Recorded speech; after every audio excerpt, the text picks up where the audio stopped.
배울 건 난소공이야. 난소공. 난쟁이가 쏘아올린 작은 공. 지금도 가장 20세기고 21세기 문제작이라고 하는 교수님들이 추천을 한 소설이야. 왜냐면 이게 빈부의 차가 옛날부터 계속 있었어. 이름만 달라지고 상황만 달라졌을 뿐이지 똑같이 가난한 자와 부유한 자, 이 계층 간의 어떤 구분과 갈등이 계속 이어져 오고 있거든. 이건 보편적인 사회 문제야. 사회 구조적 문제. 그걸 다룬 소설이 난쟁이를 쏘아올린 작은 공이라는, 조세희, 여자라고 생각하면 안 돼. 남자야. 여기는 한 12개의 챕터로 되어 있는 연작소설인데, 연작소설이라는 건 우리가 읽을 때 난쟁이가 쏘아올린 작은 공? 뭐 메비우스의 띠? 뭐 시간여행? 이렇게 따로따로 챕터별로 발표를 했거든. 근데 작가는 이미 이런 것들을 다 모으면 한 편의 장편소설이라는 걸 염두에 두고 쓴 거야. 그러니까 발표한 건 다 다르고 내용이 다른 거라고 생각했는데 나중에 한 권으로 딱 묶여.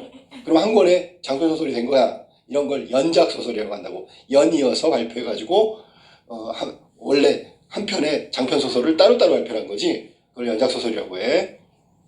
배경은 1970년대야. 70년대 하면 뭐가 떠올라야 되냐면 산업화 도시화되면서 갑자기 비약적으로 사회 구조도 변화하고 사회가 발전한 거야. 그러면서 비난자하고 부유한 자하고 완전히 신분 계층이 나누어지기 시작한 거지. 그러니까 거기서 오는, 예를 들면 부자는 한없이 부자이고 가난한 사람은 끝없이 가난해진 거지. 그러면 빈부 간의 갈등과 문제, 사회 문제가 일어나는데 그걸 다루고 있는 소설이 이 난소공, 난쟁이가 쏘아올린 작은 공이라고. 역시 이것도 부제 중에 하나인데 그걸 제목으로 했어. 그 다음에 여기 배경이 어디냐면 서울시 낙원구 행복동. 지명도 아이러니하게도 낙원구 행복동. 낙원도 아니고 행복한 것도 아닌데 이름이 그렇게 붙어있지. 그 다음에 이 소설의 시점은 1인칭 주인공 시점인데 계속해서 시점이 달라져. 어떤 때는 둘째 아들 영호, 어떨 때는 막내딸, 큰아들 영수, 뭐 이런 식으로 시점이 달라진단 말이야. 그래서 굉장히 난해한 소설이야. 읽다 보면 이게 시점이 달라지니까 화작, 여기 서술자겠지. 시가 아니라 소설이니까. 서술자가 자꾸 달라지니까 내용 집중하거나 이해하는데 좀 헷갈린 부분이 있어. 그래서 좀 어렵다는 거야. 1인칭 주인공 시점을 기본 시점을 하고 있다. 그 다음에 뭐에 대해서 얘기했냐면 난쟁이 가족의 궁핍하고 가난한 삶의 모습, 살림살이, 이게 이제 중심 테마인데 그걸 통해서 뭘 말하고 싶으냐면 도시빈민, 사회적 약자, 이런 사람들의 아주 힘겨운 삶과 좌절, 현실적 좌절, 이런 것들을 전달하는 메시지, 주제로 삼고 있어. 1970년대라고 했으니까 산업화지. 산업화는 누구에게나 모든 사람에게 다 부를 가져다 주는 게 아니야. 부를 가져다 주는데 어떤 사람은 그 이전보다 훨씬 더 가난하고 궁핍한 삶으로 추락할 수 있다고. 여기 난쟁이 가족이 바로 그렇단 말이야. 그 다음에 뭐 여기 지금 보면 낙원구 행복동 이런 것들은 반어적으로 쓴 거다. 그지? 하나도 낙원이 아니고 하나도 행복하지 않은 곳에 사는 게 난쟁이 가족이다. 그 다음에 난쟁이가 쏘아올린 작은 공, 그 공이 바로 희망을 상징한다. 알았니? 이렇게 상징적이고 반어적인 표현이 나오는 게 겉으로 드러난 표면적 주제란 말이지. 자, 본문 들어갈 테니까 잘 확인해보자. 일단 들어가기 전에 난쟁이 가족은 아버지, 그 다음에 영수, 영호, 영희, 이렇게, 물론 어머니도 있지. 아버지는 철거민촌에 거주하고 있는 난쟁이를 신체적인 장애우로 생각하지 말고, 난쟁이는 몸집이 작잖아. 그 다음에 좀 다르게 보이잖아. 그래, 이거 아주 사회적으로 소외받는 약자라고 생각하면 돼. 알았니? 그런 걸 상징적으로 얘기한 거야. 난쟁이의 부인이 이제 어머니겠지. 가족의 생계를 위해서 열심히 일하는, 뭐 보통 소시민이고. 아까도 얘기했지만 영수, 그 교과서에 나온 건 영수 시점이냐. 큰아들 생계 때문에 공부하는 것도 포기하고 학교도 그만두고 공장에 나가서 일을 하지. 그지? 그 다음에 둘째 아들 영호가 나오는데 영호도 역시 나중에 공장 노동자로 나가게 된단 말이야. 영수를 따라서. 영희는 그래도 얘는 제일 어리고 가족에 대한 사랑이 아주 높아. 그래서 검은 승용차를 탄 사나이한테 가가지고 아파트 입주권 되찾아오는, 물론 거기서 좀 폭력적인 부분이 발생하긴 하지만 아무튼 이런 5식구의 난쟁이 가족이 여기는 등장한다. 등장인물로. 본문 한번 볼까? 본문 시작할게. 사람들은 아버지를 난쟁이라고 불렀다. 아까도 얘기했지만 난쟁이는 장애우라고 생각하면 안 된다 그래서 사회적 약자, 사회적으로 소외받은 사람, 뭐 노동자, 뭐 돈이 없는 가난한 사람 이런 걸 상징하는 거야. 알겠지? 사람들은 옳게 보았다. 이 말은 무슨 말이야? 아버지는 난쟁이가 맞다고. 가난하고 사회적 약자고 빈곤하고 무력하고 아무 힘이 없고 소외받고 따돌림 당하고 이런 사람이 맞다는 얘기야. 누가 봤을 때 큰아들 영조 봤을 때도 그렇단 말이야. 아버지는 난쟁이였다. 불행하게도 사람들은 아버지를 보는 것 하나만 옳았다. 아버지를 보는 건 뭐라고? 난쟁이라고 보는 거.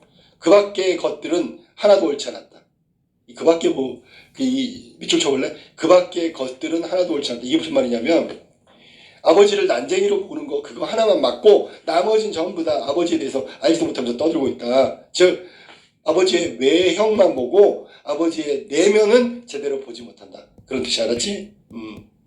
나는 여기서는 1인칭 주인공 시점이고 영수를 말하는 거고 아버지, 어머니, 영호, 영희 그리고 나를 포함한 5 식구. 여기서 난쟁이 가족이니까 도시빈민, 사회적 약자, 소외받은 자들, 가난한 사람들 모든 것을 걸고 그들이 누군데? 그들은 아버지를 난쟁이라고 부르는 사람들이겠지. 그치? 옳지 않다는 것을 언제나 말할 수 있다. 그러니까 여기 나하고 그들하고는 대립된 어떤 그 대조적인 상황에 놓여 있는 거지. 그치? 나의 반대는 그들이고 그들의 반대는 나겠지. 예를 들면 아버지를 바라보는 시선 이거는 정반대라고 하니 아버지에 대해서 모르면서 떠드는 게 그들이고 아버지의 내면을 알고 있는 건 나야 하니 근데 중요한 건 아버지가 난쟁이라는 거 그들 말 중에 유일하게 하나 맞는 건 그거 하나밖에 없다. 근데 그들은 아버지의 외형만 보고 이야기한 거야. 알았니? 외형만 보고 그것만 맞다는 얘기지. 자, 그 다음에 나의 모든 것이라는 표현에는 5 식구의 목숨이 포함되어 있다. 나의 모든 것 5 식구의 목숨 아주 소중한 거지. 그치? 이건 잃어서는 안 되는 거야. 천국에 사는 사람들은 지옥을 생각할 필요 없다. 천국의 반대는 지옥이 되겠지. 그치? 경제적으로 넉넉한 건 천국이고 경제적으로 궁핍하고 가난한 건 지옥이고 난쟁이 가족은 지옥에 살고 있는 거고 넉넉한 사람들은 천국에 살고 있는 거지. 그러나 우리 5 식구는 지옥에 살면서 천국을 생각했다. 단 하루라도 천국을 생각해 보지 않은 날이 없다. 단 하루라도 궁핍 가난에서 벗어난 적이 없다. 그런 얘기야. 하루하루의 생활이 지겹기 때문이다. 그러니까 하루하루 궁핍한 삶 때문에 하루라도 천국 넉넉한 삶을 생각하지 않은 적이 없다. 매일 매시 그렇게 부유하게 사는 걸 꿈꿨다. 그런 뜻이야. 우리의 생활은 전쟁과 같았다. 전쟁이래. 지옥, 전쟁 모두 5 식구 우리 영수의 가족의 삶이란 말이야. 우리는 그 전쟁에서 날마다 지기만 했다. 졌다는 얘기는 부유함, 넉넉함을 꿈꿨지만 현실은 좌절, 가난한 궁핍함에서 벗어날 수 없다. 그게 날마다 지기만 했다라는 뜻이야. 그런데도 어머니는 모든 것을 잘 참았다. 그러나 그날 아침 일만은 참기 어려웠던 것 같아. 그날 밑줄 쳐볼래? 그날 아침 뭔 일이 일어났네. 그지? 사건이 일어났단 말이야. 독자는 이 문장을 보면서 도대체 무슨 일이 있었던 거야? 라는 궁금증이나 호기심이 유발되겠지. 이제 이거는 그날 아침이니까 과거 해상 장면이다. 알았니?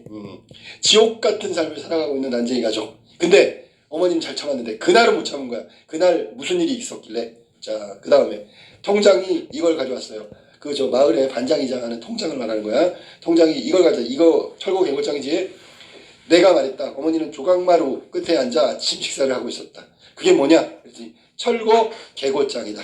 개고장이라는 건 뭐냐면 관청에서 앞으로 무슨 행정상의 업무를 치르기 전에 미리 알려주는 거야. 알았니? 업무를 치르기 전에 미리 알려주는 게 개고장이고 통장이 들고 온 거지. 통장이 가지고 온 철거 개고장은 앞으로 이 집 난쟁이네 집이 철거된다는 얘기야. 그걸 미리 알려준 거지. 동사무소에서. 그러면 이 철거 개고장은 결국 난쟁이 가족이 쫓겨나야 되는 상황이 되는 거잖아. 그러니까 일종의 이런 것도 갈등이라고 하는 갈등. 갈등이 뭔지 알아? 서로 충돌하고 싸우는 게 갈등인데 여기서는 이것 때문에 난쟁이 가족들이 걱정하겠지. 이런 것도 갈등이야. 내면 갈등. 갈등을 일으키는 게 철거 개고장. 기어코 왔구나. 온다는 얘기를 들은 적이 있었던 것 같아. 개발된다는 소식을 알고 있었던 것 같아. 그러니까 이거 우리 동네 개발돼서 우리 쫓겨나는 거 아니야? 그런 얘기가 있던데 조마조마하고 있었는데 온 거야. 통장에 가지고. 그래서 기어코라는 말을 쓴 거야. 어머니가 말했다. 그러니까 집을 헐라는 거지. 우리가 꼭 받아야 할 것 중에 하나가 이제 나온 셈이구나. 그러면 이거 말고 또 다른 일도 있을 거야 앞으로. 그 중에서 여기 계속 살 수 없으니까 쫓겨나는 일이 있을 텐데 그거를 오늘에 받았다는 얘기야. 어머니는 식사를 중단했다.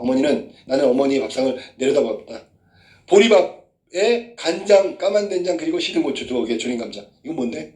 이런 걸 대우적 표현이라고 볼 수도 있어. 가난한 사람의 밥상이고 궁핍한 삶을 드러내는 거지. 난쟁이 가족이 경제적으로 빈곤하기 때문에 변변히 좋은 음식이 아니란 뜻이야. 알았니? 그러니까 난쟁이 가족은 이것만 보더라도 가난하다는 형편을 알 수 있다.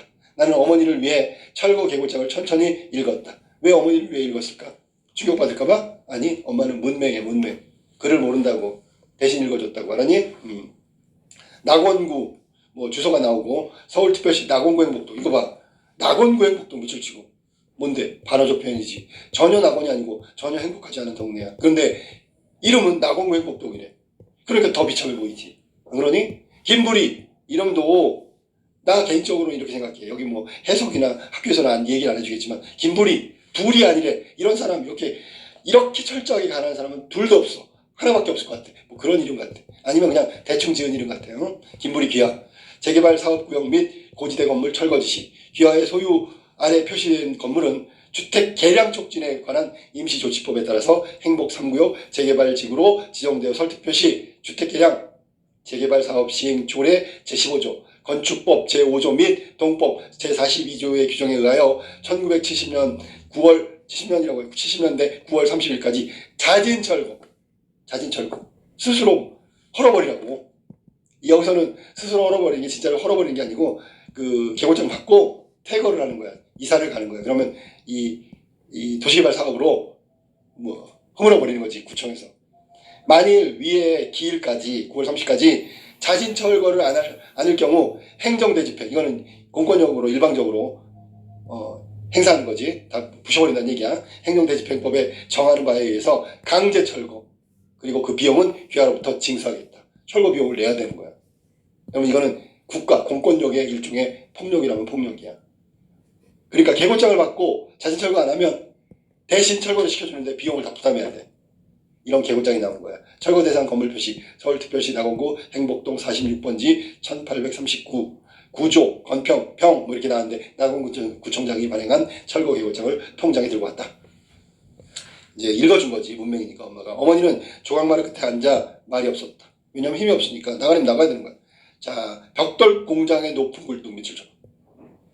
여기서 벽돌 공장의 높은 굴뚝은 산업화를 말하는 거야. 1970년대 산업화. 막 공장을 짓고 막 사람들이 노동자로 전락하고 그런 거, 그 산업화를 상징하는 거야. 그림자가 시멘트 담에서 꺾어지며 좁은 마당을 덮다. 이 괄호는 본래 벽돌 공장부터 덮었다까지. 벽돌 공장은 아까 산업화라 그랬지. 근데 어디를 덮었어? 난쟁이네 집 좁은 마당을 덮었대. 그러면 이거 무슨 뜻이야? 산업화가 되면서 산업화가 저지른 횡포. 누구의 저지른 횡포? 가난한 사람, 사회적 약자, 노동자에게 사회적 약자에게 희생을 강요했던 산업화의 횡포를 말하는 거다. 그림자가 있잖아. 난쟁이네 집 좁은 마당을 다 덮어버린 거야. 눌러버린 거야, 한마디로. 알았니? 산업화가 횡포를 부리는 거야. 누구한테? 사회적 약자한테. 그걸 상징하고 있는 거야. 알았니? 주관식이 자주 나오니까 조심해. 동네 사람들이 골목으로 나와 뭐라고 소리치고 있었다. 자, 그럼 난쟁이네 가족은 소리쳤다 안 쳤다? 안 쳤지. 왜냐면 그럴 힘도 없고 그래봐야 소용없고 아무런 힘이 없어. 근데 다른 사람들은 막 소리 질러. 뭐라고 소리 지를까? 내가 이런다고 나갈 것 같아? 난 죽으면 죽었지 못 나가. 날 죽여. 뭐 이런 거지. 그러면 난쟁이네 가족과 이 동네 이웃들의 반응은 대조적이었지. 그지? 완전히 난쟁이네 가족은 그 계고장을 받고 절망, 체념. 알았니? 통장은 그들 사이를 비집고 나와서 방죽은 이렇게 뚝이야 뚝. 강물 뚝을 방죽이라고 하는 거야. 방죽 쪽으로 걸음을 옮겼다. 어머니는 식사를 끝내지 않은 밥상을 들고 부엌으로 들어갔다.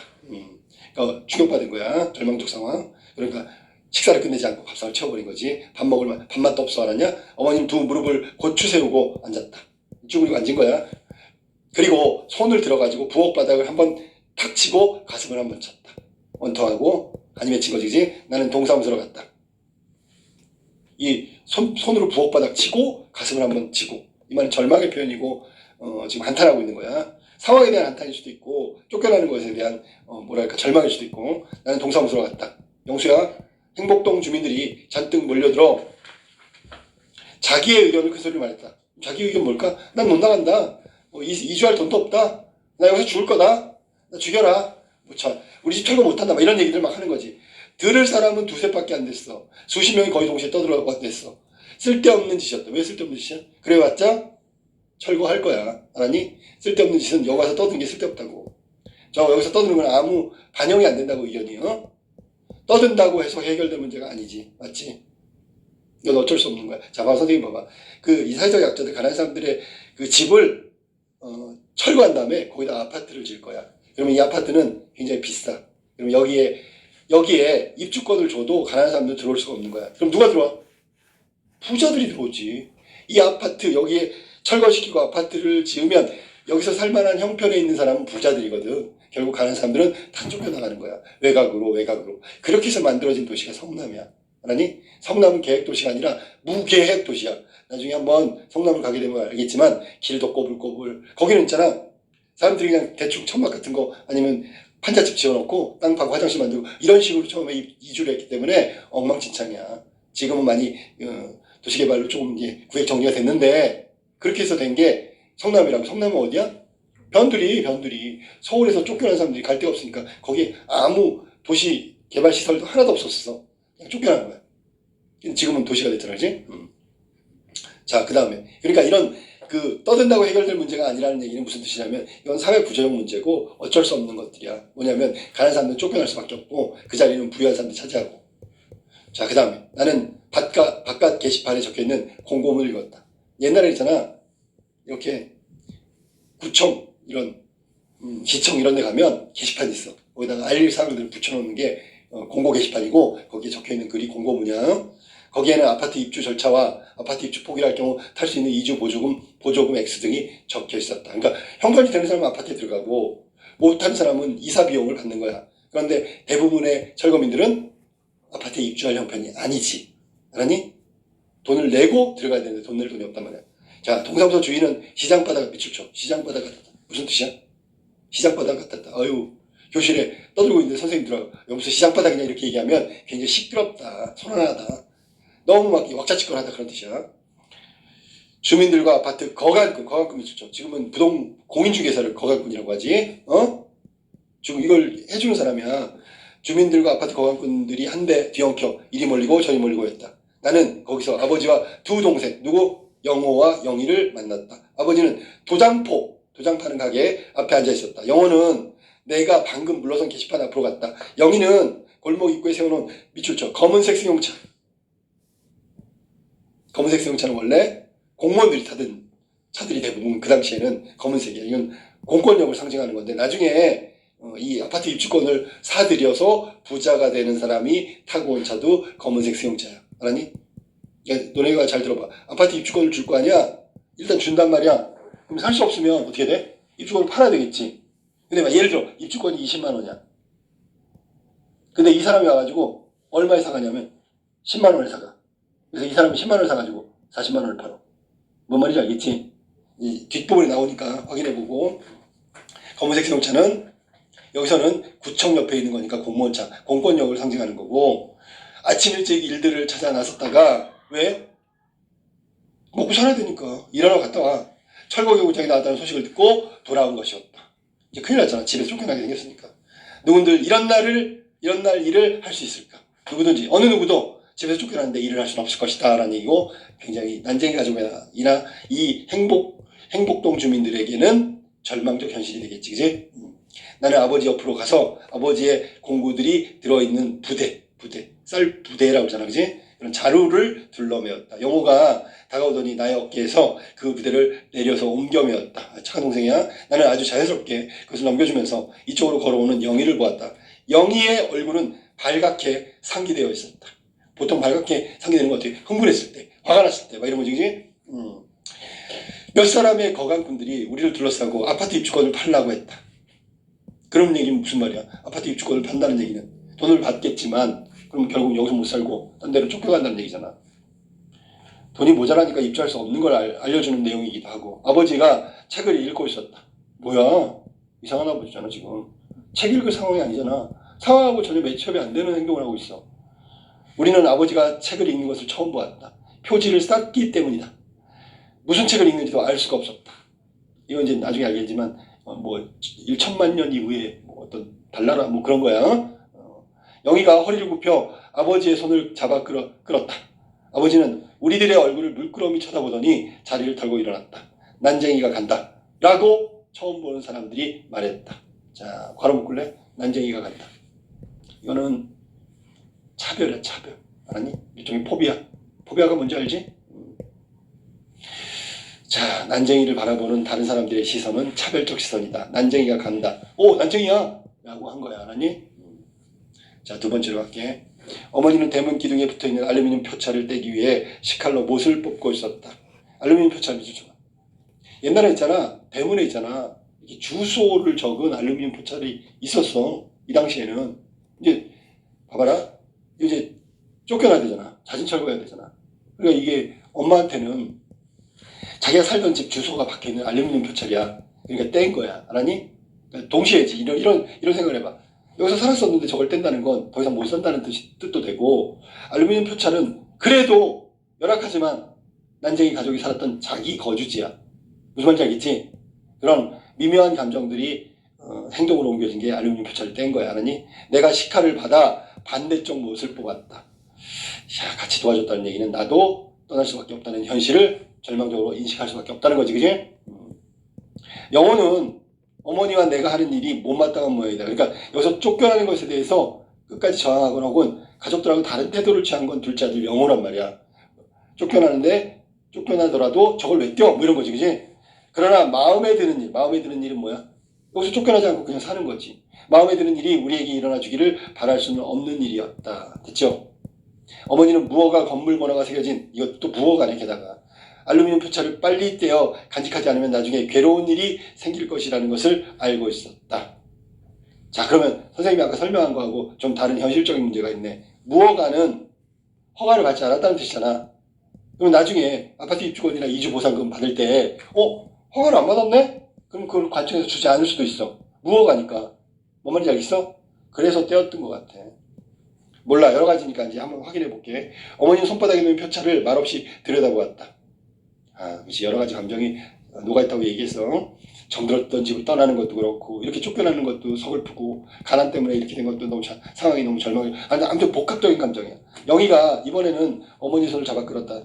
너희들이 놀게 되지만 않았어도 난 별 걱정을 안 했을 거다. 자, 너희들 미술 쳐봐. 누구야? 영수와 영호와 영희. 자식들이 그래도 돈벌이 소득이라도 있으면 난 덜 걱정할 텐데 라고 얘기한 거야. 어머니가. 그 얘기는 반대로 얘기한 거야. 이 가족은 수입이 없어요. 난쟁이가 벌어오는 조그만 수입밖에 없는 거야. 가난하면 계속 배를 물려 이어질 거고. 알았니? 어머니가 말했다. 20안 안에 무슨 뾰족한 수가 생기겠니? 그럼 20안 안에 뭐 20일 안에 뭔가를 해야 되는 거야. 알았니? 이제 하나하나 정리를 해야지. 그럼 결국은 어머니의 태도는 절망해서 어쩔 수 없이 현실을 받아들일 수밖에 없다는 것으로 바뀐 거지. 이 말을 통해서. 알았니? 입주권을 팔려고 그래요? 보통 가난한 사람들은 아파트에 살 수 없으니까 입주권을 팔고, 지금 영희가 물어보는 질문, 입주권을 팔려고 그래요? 라는 말은 다른 사람들처럼 살 수가 없으니까 입주권 팔 거냐고 물어보는 거야, 엄마한테. 그랬더니 팔긴 왜 팔어? 영호, 아까 얘기했지. 가족들하고는 전혀 다른 태도를 보였던 영호가 안 팔 거라고 팔긴 왜 파냐고 영호가 큰 소리로 말했다. 자, 그럼 아파트 입주할 돈이 있어야지. 아파트로도 안 가. 그럼 어떻게 할 거야? 그랬더니 여기서 그냥 사는 거야. 여긴 우리 집이니까. 영호가 이 현실적 대안은 아닌데 죽어도 못 나가겠다고 지금 떠들어도 되는 거야. 그러니 여기가 우리 집이고 강제로 쫓아낼 수는 없어. 우린 끝까지 여기서 할 거야. 뭐 이런 얘기. 이게 이제 그 소시민, 사회적 약자의 저항이라고 보면 되겠어. 현실적 저항은 아닌데 아무튼 감정적 저항이지, 그지? 영호는 성큼성큼 돌계단을 올라가 아버지의 부대를, 그 공구 부대를 마루 밑에 놓았다. 자, 한 달 전만 해도 그런 이야기를 하는 사람이 있었다. 갑자기 상황을 다른 얘기하는데 아버지가 말했다. 어머니가 내준 철거 계획책을 막 읽고 난 참이었다. 시에서 아파트를 지어놨다니까 얘긴 그걸로 끝난 거야. 그럼 완전히 그냥 시에서, 국가에서, 구청에서 그렇게 하면 우리는 어쩔 수 없는 거야. 이게 체념적 태도, 절망적 태도에 세 줄 묶어봐. 한 달 전만 해도 그런 이야기를 하는 사람이 있었다. 시에서 아파트를 지어놨다니까 얘긴 그걸로 끝난 거야. 요 세 줄 한번 묶어봐. 뭔데? 지금 두 줄이지. 읽은 건 아버지의 체념적 태도, 아버지의 뭐 절망적 태도지, 그지? 체념한 거야. 시에서 그렇게 하면 우리는 어쩔 수 없이 쫓겨날 수밖에 없는 거야. 이렇게 얘기한 거야. 자, 그 다음에 그건 우리를 위해서 지은 게 아니에요. 우리 동그라미 누군데? 여기서 철거당하는 철거민을 말하는 거야. 그 아파트는 말이에요. 우리 철거민을 위해서 지어놓은 게 아니에요 라고 얘기한 거야. 누가 말했어? 영호. 영호지 계속 반감이니까. 돈도 많이 써야 되잖아요. 영희가 마당값 펜지꽃. 자, 별표해보세요. 별표. 펜지꽃 별표. 펜지꽃은 있잖아. 아주 요만한 한 주먹 크기에서 자라는 꽃이거든. 일단 연약하다라는 뜻. 연약하다. 순수하다. 여기 등장인물과 매치되는 건 영희야. 영희. 막내딸 영희. 알았니? 펜지꽃이 상징하는 건 영희다. 알았니? 영희는 마당가 펜지꽃 앞에 서 있었다. 우린 못 떠나. 갈 곳이 없어. 그렇지 큰오빠? 라고 영희가 영수한테 얘기한 거야. 그랬더니 영호가 어떤 놈이든 집을 헐러온 놈은 그냥 놔두지 않을 테야. 영호가 말했다. 약간 다혈질. 그만둬. 영수가 말했다. 내가 말했다. 됐니? 영호를 말리고 있는 거지. 그래봐야 아무 소용도 없다. 자, 아까 뭐 아버지가 읽던 책은 1만 년 이후의 달나라의 모습 뭐 이런 건 책인데, 이게 뭐냐면 사실은 아버지는 현실에서 좌절하고 가난한 삶에서 벗어날 수가 없어. 계속 그렇게 살아왔던 과거에는 노비였고 지금은 노동자, 난쟁이로 불리는 사회적 빈자, 약자를 말하는 거거든. 아버지가 읽던 책은 달나라에 관한 건데 그거는 아버지가 갖는 이상적인 세계를 꿈꾸는 거야. 알았니? 현실은 너무 좌절하고 있으니까 1만 년 후에 달나라에선 사람 대접받고 살겠지. 뭐 이런 거예요. 자, 어쨌거나 영수와 영호와 영희, 얘네들은 캐릭터가 정해져 있어. 영수, 첫째 아들은 좀 생각이 깊어. 그 다음에 현실을 받아들이는 걸 보니까 현실적인 사고방식을 가지고 있지만 그거에 비해서 영호, 둘째 아들은 다혈질이야. 현실에 대해서 거부해. 여기서 현실은 뭘까? 철거해야 되는 현실. 응? 영희는 그냥 순수하고 아직 어린애로 등장한다. 자, 그 다음으로 갈게. 그들 옆엔 법이 있어. 법, 동그라미. 여기서 법은 냉정하고 냉혹하고 정의롭지 못한 것이야. 요 마지막 세 번째가 중요하지, 그지? 그걸 부조리한 것이라고 하는데, 왜냐하면 법이라는 게 강자의 편에 서 있거든. 강자가 이용하는 거고 약자는 당하기만 하는 거야. 알았니? 이들 지금 그 사회적 약자의 입장에서는 그들은 바로 사회적 강자를 말하는 거야. 부자를. 응? 법이 있단 말이야. 우리를 냉혹하게 다룰 법이고 우리를 업신여기는 법이란 말이야. 알았니? 그 법을 이겨낼 수는 없다는 뜻이야. 아버지 말대로 모든 이야기는 끝나버린 것이나 마찬가지였다. 아무런 대책이 없다. 속수무책. 마당가 펜지꽃 앞에 서 있던 영희가 고개를 돌렸다. 영희는 울고 있었다. 아직 어리니까. 어릴 때부터 영희는 잘 울었다. 그때 나는 말했다. 어릴 때야? 영희야, 울지 마. 자꾸 울음이 나와. 그럼 소리 내지 말고 울어. 그러나 풀밭에서 영희는 소리를 내어 울었다. 나는 손으로 영희의 입을 막았다. 영희의 몸에선 네모쳐 풀냄새가 났다. 맨날 고기는 못 먹고, 알았니? 가난한 삶을 말하는 거야. 여기서 풀냄새는. 그 다음에 나온 고기 굽는 냄새는 부유한 삶을 말하는 거야. 자본이 넉넉한, 권력이 있는, 그게 바로 고기 굽는 냄새. 알았니? 풀냄새는 도시 빈민의 삶이고 사회적 약자의 삶이고, 뒤에 나온 고기 굽는 냄새는 자본과 권력이 있는 부유한 사람, 강자의 삶을 말하는 거야. 영희의 몸에서는 도시 빈민의 삶의 냄새가 났다. 개천 건너 주택가 골목에서는, 여기 부유한 사람들이 사는 거야. 고기 굽는 냄새가 났다. 고기 굽는 냄새, 자본, 권력 있는 사회적 강자의 삶을 말하는 거야. 둘은 대조적이지, 그지? 나는 그것이 고기 굽는 냄새인 줄 알면서도 어머니에게 묻곤 했다. 그러니까 저 주택가, 개천 너머의 주택가에서 고기 굽는 냄새가 나면 고기 굽는 냄새라는 걸 알면서도 엄마한테 물어보는 거야. 엄마, 이게 무슨 냄새야? 무슨 뜻이야? 언어가 주는. 고기 먹고 싶다, 그런 얘기겠지, 그지? 결국 고기를 먹고 싶다는 걸 간접적으로, 엄마, 이게 무슨 냄새야? 너 고기 굽는 냄새도 모르니? 이렇게 하면 안 돼, 알았니? 어머니는 말없이 걸었다. 나는 다시 물었다. 엄마, 이게 무슨 냄새지? 어머니는 나의 손을 잡았다. 어머니는 걸음을 빨리 하면서, 이유는 뭘까? 고기 먹고 싶다는 걸 알고 있잖아. 사줄 수 없는 형편이잖아. 그러니까 빨리 걸음을 걸어서 여기를 벗어난 거야, 알았니? 고기 굽는 냄새 난다. 우리도 나중에 해먹자. 나중에 언제? 자, 빨리 가자. 어머니는 말했다. 다른 얘기 들린 거지. 자, 그 다음, 너도 공부를 열심히 하면 좋은 집에서 살 수 있고 고기도 날마다 먹을 수 있단다.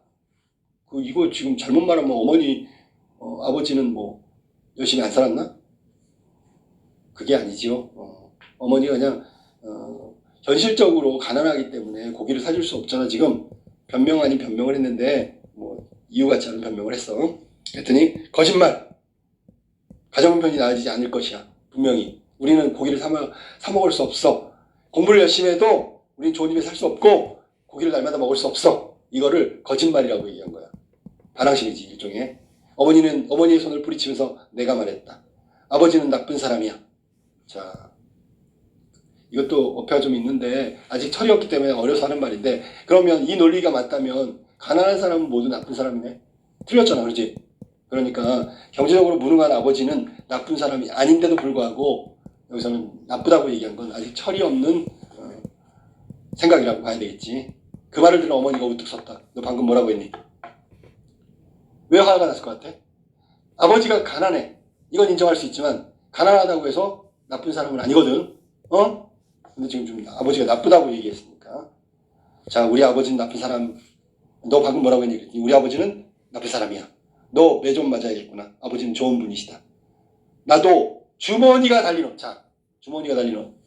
위에서 말한다면 고기 굽는 냄새와 동일한 거야. 주머니가 뭘 상징할까? 주머니가 많이 달린 옷이 뭐야? 레이스가 많이 달린 거? 그런 뜻이 아니라 주머니가 많다는 건 주머니에 뭔가를 넣을 게 많다는 거야. 넣을 게 많다는 건 많이 가지고 있다는 거지. 그러니까 이게 고기 굽는 냄새처럼 경제적 풍요, 사회적 강자, 부자, 뭐 그런 것들을 얘기하는 거야. 알았니? 주머니가 달린 옷을 입고 싶어. 그랬더니 빨리 가자. 어머니는 왜 우리들 옷에 주머니를 안 달아주지? 돈도 넣어주지 못하고 먹을 것도 넣어줄 게 없어서 그렇지. 아버지에 대해 말을 막 하면 너 매 맞을 줄 알아라. 아버지는 악당도 못돼. 악당은 돈이나 많지. 야.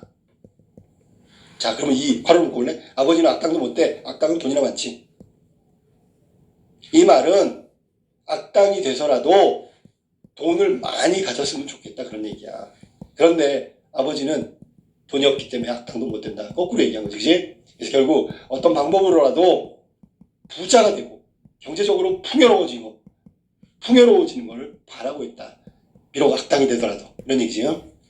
아버지는 좋은 분이다. 알아. 나는 말했다. 수백 번도 더 들었어. 그렇지만 이젠 속지 않아. 엄마, 큰 오빠는 말을 안 들어. 영희는 부엌 문 앞에 서서 말했다.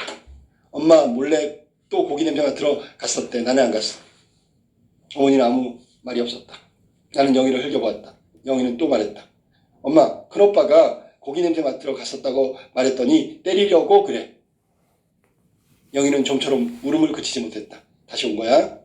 나는 영희의 입에서 손을 떼었다. 영희를 풀밭으로 끌고 들어간 것이 잘못이었다. 영희를 때려주고 나는 후회했다. 귀여운 영희의 얼굴은 눈물로 젖었다. 문장이 되게 짧지, 그치? 간결하지? 응? 이것도 저 글의 특징이라고 봐야 돼. 우리는 그때 주머니 없는 옷, 동그라미 쳐야지. 뭔데? 이건 가난한 삶을 말하는 거겠지? 주머니가 많이 달린 옷은 풍요로운 삶이고, 주머니 없는 옷을 입고 있었다. 그때의 삶, 그때 있잖아. 이게 지금 그때라는 게 과거 추억인데, 있었던 일인데, 그때도 역시 가난했다. 그런 얘기야. 지금도 가난하고, 알겠지? 자, 그 다음에 아버지는 철고 계곡장을 마루 끝에 놓고 책을 읽었다. 또 그 책이야. 그러면 아버지는 현실에서 쫓겨나는 이거에 관해서 벗어나고 싶다는 거지? 그런 생각 안 하고 있지? 그러니까 딴짓을 하고 있는 거잖아, 지금. 이걸 뭐라 그래? 철고 계곡장 받고 쫓겨날 현실을 거의 신경 쓰지 않아. 이유는 신경 써봤자 달라지는 게 없으니까 체념한 거잖아. 우리는 아버지에게서 무엇을 바라지 않는다. 아버지는 그동안 충분히 일했다. 고생도 충분히 했다. 이거 봐. 그럼 뭐야? 아버지가 해야 될 일은 아버지가 책임을 다했단 말이야. 그럼 자, 지금 현실의 문제는 가난해서 쫓겨나는 거지? 그럼 아버지 때문이야?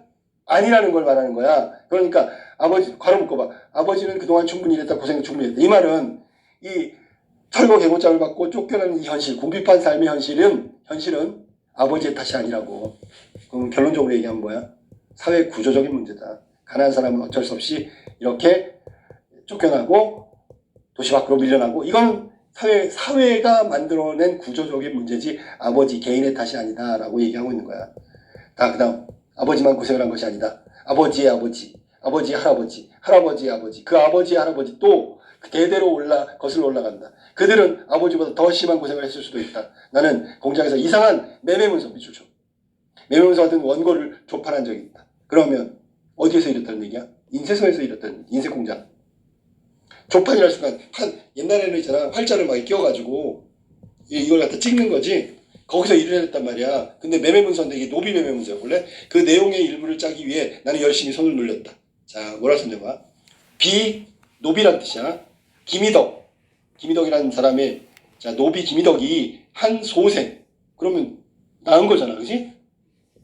이거는 노비할 때 노자고, 앞에 그 계집종하는 비자고, 금동 경인생. 그러면 금동이면은 그때가 언제냐면 경인생이라 했으니까 이게 연도를 말하는 거지. 금동, 양처라는 말, 양처는 쫓아봐. 양처는 여기는 어질 양자를 쓰면 어진 아내, 소생 김금이, 정묘생 금동의 양처 소생, 노덕수 기사생 금동의 양처 소생, 존세, 그때 그 당시가 언제냐면 신미생. 지금 뭐 얘기하는 거야? 누구 현명하고 어진 아내가 낳은 노비들을 얘기하는 거야. 그러니까 노비 문서야. 이건 계속해서 옛날에는 요거 설명해 주려면 종모법이라는 게 있었는데, 종모법이 뭐냐면 노비하고 결혼해서 낳은 자식은 노비야. 아니? 양반 남자하고 노비 여자하고 결혼해서 자식을 낳았어. 그러면 양반의 피가 반은 섞였잖아. 그래도 노비야. 마치 히틀러의 우생학하고 똑같아. 거기서도 유태인이 반이 섞이면 걔는 유태인이 되는 거랑 똑같은 거야. 유태인은 차별받았고 노비도 차별받았지. 이게 지금 다 뭐냐 하면 노비 매매 문서라고. 노비는 팔고 사잖아. 알겠니? 누가 아이를 낳았어. 노비가 아이를 낳으면 노비가 된다, 그런 얘기야. 자, 그 다음에 이제 매매 문서 다음 거. 나는 그때 이것이 무엇인지를 몰랐대. 그 판을 짜고 나서 다음 판을 나가다 겨우 알았어. 노비 매매 문서의 한 부분이었다. 나는 열흘 동안 같은 책을 조판했다. 라는 말은 열흘 동안 같은 내용을 봤다는 얘기잖아. 그러면 내용을 기억하겠지, 그치? 그 열흘 동안 나는 아버지와 아무 말도 하지 않았다. 어머니하고도 이야기하지 않았다. 나는 어머니의 할머니, 할머니의 어머니, 그 할머니의 그 어머니 할머니들이 최하층 선배입니다. 선생님 얘기 아까 나왔던 거 다시 얘기해줄게. 지금은 난쟁이로 불리지만 옛날엔 노비로 불린 거야. 이름만 달라지고 처지는 똑같다는 얘기야. 알았니? 이게 영수가 조판이라면서 매매문서를 보고 느낀 거라고. 알겠니? 어머니라고 달라진 것은 없었다. 어머니도 아버지도 모두 노비의 후손이야. 이름만 달라졌을 뿐이지 똑같은 천배를 받고 있어. 그러니까 얘가 열흘 동안 조판하면서 아무 말도 할 수가 없었지. 마음 편할 날 없고 몸으로 치러야 하는 노역 같았다. 마음고생이 너무 심했다는 뜻이 알았니? 우리의 조상은 세습하여 신역을 바쳤다. 자, 우리 조상은 어머니, 할머니 막 그런 건데 세습이니까 이렇게 대대로 물려받은 거잖아. 이어졌다는 얘기지. 신역이라는 얘기는 여기는 신역이라는 말 밑줄 치고 이건 노비의 의무를 말하는 거야. 노비는 당연히 지어야 되는 책임. 뭐야? 기본적으로 시키는 대로 일해야지. 주인을 섬겨야지. 알았니? 반항하면 안 되지. 우리의 조상은 동그라미 상속 매매 기증 공출의 대상이었다. 그게 뭔데? 한마디로 노비였다. 됐지? 그러면 영수가 지금 조판 인쇄하면서 본 건 뭐야? 자기 족보를 본 거랑 마찬가지야. 그러니까 마음의 고통이 심하니까 엄마 아버지한테 말을 못한 거지. 왜? 엄마 아버지의 조상의 족보를 본 거니까. 이걸 또 잘못해갖고 진짜 조상 족보예요? 아니, 그게 아니고 아까도 얘기했지만 이름만 바뀌었을 뿐, 시대가 바뀌어서 이름만 바뀌었을 뿐, 똑같은 처지, 아주 천대받고 홀대받고 이렇게 못 살고 힘들게 사는 거, 그건 그대로 이어졌다, 그런 얘기야. 너희들은 엄마를 잘못 두어 이 고생이다. 아버지하고는 상관없단다. 어이구. 자, 여기는 아버지도 집안 대대로 노비였고 어머니도 그렇단 말이야. 아니? 그러니까 엄마 입장에서는 아버지는 아니고 나는 우리 조상은 노비였으니까 그러니까 아버지 탓은 하지 마, 이렇게 얘기한 거지. 아버지의 조상이 노비였다는 걸 숨기고 있는 거지. 어머니는 장남이 나에게만 말했다. 외할머니에게 들은 말을 나에게 전한 것이다. 천년을 두고 우리 조상은 자손들에게 이 말을 남겼다. 그러나 나는 알고 있었다. 아버지도 시종의 자식이었다. 시종? 여기는 천민이지. 그러니까 어머니 아버지 모두 노비였다, 그런 얘기야. 할아버지의 아버지 대의 노비제는 사라졌다.